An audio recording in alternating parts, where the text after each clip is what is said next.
જય શ્રી કૃષ્ણ. કામ એશ ક્રોધ એશ રજોગુણ સમુદ્ભવ.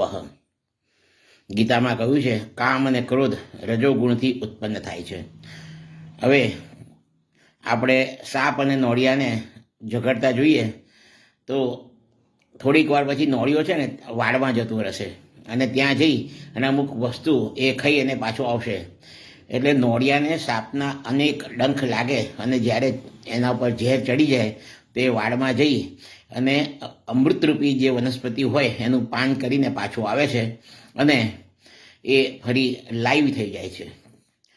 તો કામ, ક્રોધ, લોભ, મોહ એ આ જગતના સર્પ છે. એ સર્પ આપણને જ્યારે ડંખ બહુ મારે અને મન ઉપર કામ, ક્રોધ, લોભ, મોહ ચડી જાય તો એ ડંખનું ઝેર ઉતારવા માટે ભગવત સ્મરણ નામનું અમૃત પાન કરવું. અને શરૂઆતમાં આ અમૃત પાન ઉચ્ચ સ્વરે કરવું. શ્રી કૃષ્ણ ગોવિંદ હરે મુરારે, હે નાથ નારાયણ વાસુદેવ, જહુવે પીવત્સ્વામૃતમે તદેવ, ગોવિંદ દામોદર માધવેતી. બધા શાસ્ત્રકારો પણ કહે છે ભગવાનનું મંદિર બંધ કરી અને ભગવાનમાં તન્મય થઈ અને ઉચ્ચ સ્વરે સ્મરણ કરવું, મનમાં આવે તો નૃત્ય પણ કરવું અને ભગવાનને પ્રસન્ન કરવા.